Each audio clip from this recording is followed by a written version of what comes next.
Pansamantala muna naming ipahinto ang aming regular na programming upang makapaghatid sa inyo ng mahalagang anunsyo. Manatiling nakatutok.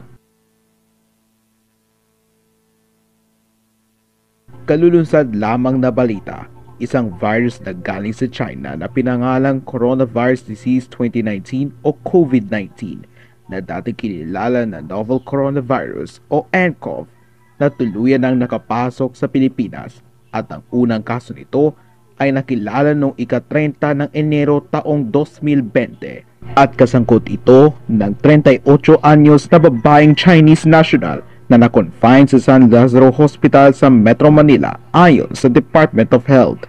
Noong Marso 7 taong 2020, ang unang local na transmission ay naulat ng World Health Organization. Itinuri ito na worldwide pandemic ang COVID-19 noong ika-11 ng Marso taong 2020. Inabiso po namin sa bayan na magpatupad na ng lockdown sa Luzon simula sa ika-15 ng Marso taong 2020 upang mapigilan ang person-to-person transmission ng COVID-19.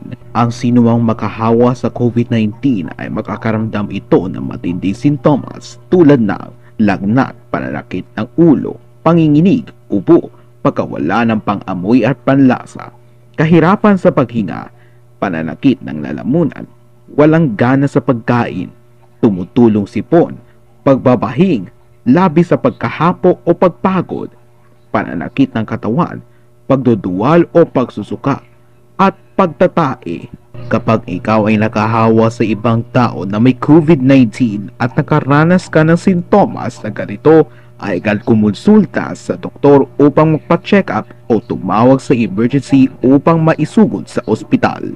Sa makatuwid, ang maling paggamit ng emergency number ay maaari kang humarap sa parusa tulad ng pagpapanggap kang may nararamdaman na sintomas, subalit wala naman, ay maaari kang humarap sa kaso at maaaring makulong ng 1 hanggang 3 taon at magbabayad ng multa na hindi bababa sa 10,000 piso. Upang maibsan ang pagkalat ng kaso ng COVID-19, ay inaasahan namin na bawal munang pumasok sa paaralan sa mga establishment maliban sa mga may trabaho at paghaharap sa isa't isa. Mga bars, restaurant, shopping mall, sinihan at maging ang mga playground at daycare center ay posibleng magsasara upang maibsan ang pagkalat ito sa mga tao.